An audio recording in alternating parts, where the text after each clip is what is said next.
Assalamualaikum warahmatullahi wabarakatuh. Selamat berjumpa kembali ya para pejuang cuan dan pejuang sangkutors. Bagaimana nih keadaan kalian semua? Semoga kalian dalam keadaan sehat semua dan saya doakan ya buat kalian jadi orang sukses semua. Amin, mantap ya. Dan tetap secangkir kopi ya kan kawan ya harus selalu ada buat menemani kesempatan kali ini. Dimana di kesempatan kali ini kalau kita lihat bersama-sama sih untuk Fair and Greed Index dia berada di posisi ke-55 ya, masih dalam kondisi netral. Indeksnya altcoin bro, mantap ya di area 28 dan semoga saja lekas menyentuh di area 30, 35, 40, 45, 50 sampai di ranah 80-an ya. Amin semoga. Kalau bisa nyentuh di area 80 ya berarti all season bro, gitu aja. Nah, market cap udah di area 3,38 triliun dolar ya, volume mantap nih 107,87 billion.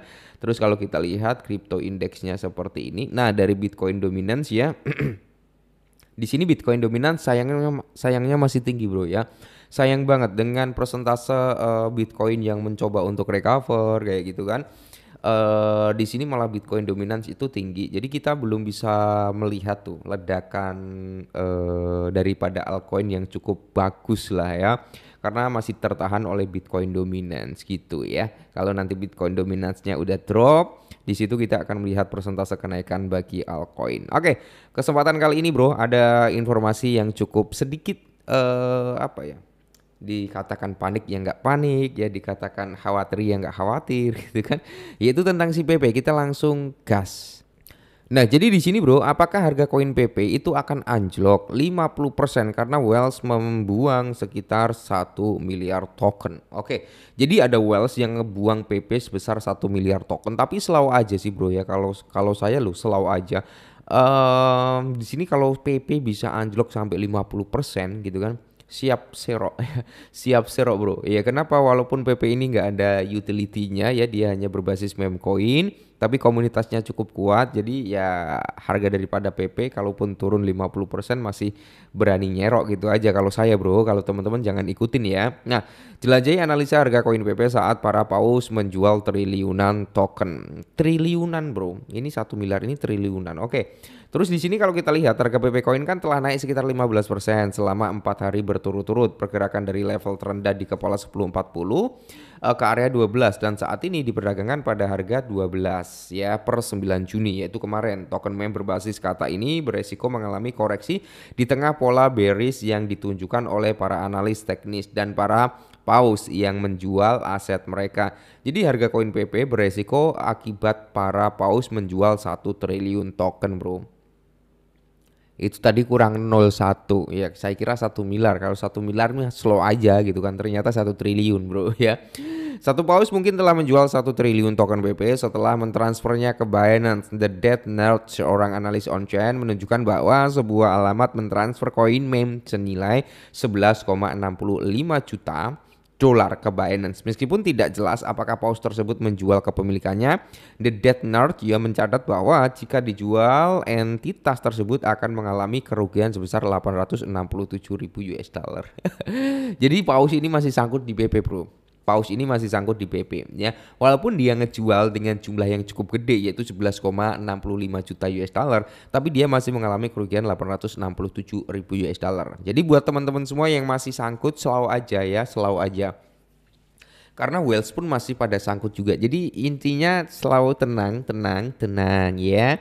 Para investor paus lainnya telah menjual PP Coin sebagaimana dicatat oleh data sentimen. Metric supply held by Wells yang menguraikan bahwa kepemilikan kelompok ini telah turun dari level tertinggi tahun ini sebesar 165 triliun token menjadi 134,98 triliun token mencapai level 16 November. Perkembangan ini bersifat bearish dan menunjukkan bahwa para investor ini tidak yakin dengan pergerakan harga BP Coin di masa mendatang untuk memegang token tersebut ya. Jadi biasanya kayak gini itu adalah permainan Wells bro ya. Jadi untuk membuat panic selling para pemain retail dan harga PP itu bisa hancur. Nanti kalau harga PP hancur, Wells itu pada masuk gitu bro biasanya ya. Setelah Wells masuk itu kan akan terjadi recover harga ya. Harga akan mulai rebound. Nah, saat rebound harga udah hijau royo-royo, yang tadinya para retail itu tertipu oleh Wells, dijual semua itu ya pemain retail. akan berbondong-bondong FOMO lagi gitu kan saat harganya naik ya. Jadi kalau saya sih masih saya hold, kalaupun dia turun jaring saya pasti kena gitu karena masih ada beberapa jaring. Nah, di sini angka Nation menunjukkan bahwa investor smart money juga telah menjual token tersebut. Mereka sekarang memegang 247 miliar token, turun dari 259 triliun pada 21 Mei. Nation mendefinisikan investor ini sebagai mereka yang memiliki pengalaman dan rekam jejak keberhasilan gitu ya. Jadi intinya di sini memang pada apa ya? Pada turun, Bro, pada turun. Sebenarnya kalau turun kemarin itu bukan hanya PP ya, mungkin para whales juga ngejual Shiba dan beberapa meme coin lainnya. Nah, lantas penjualannya dikemanain gitu kan? Pasti diarahkan ke Bitcoin, bro.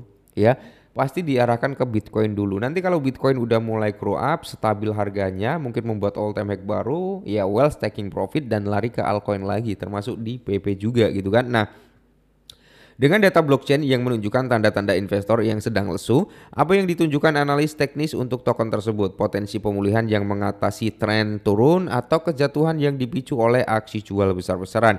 Jadi analis teknis PP itu menunjukkan penurunan 50%. Grafik 3 hari menunjukkan bahwa harga koin PP telah turun dari harga tertinggi bulan lalu sebesar kepala 16.32 menjadi 12. Nah, hingga hari ini penurunan ini bertepatan dengan aksi jual pasar kripto baru-baru ini. Sementara PP telah naik dalam 4 hari terakhir. Resikonya adalah ia telah membentuk pola head and shoulders. Ya, head and shoulders itu ya menandakan akan ada penurunan harga, bro, ya. Karena bahu kanan, bahu kiri dan ya ada kepala gitu kan, yang notabene itu menandakan akan ada tren turun, kecuali head and shoulders dalam bentuk kebalik pasti bullish gitu, bro, ya.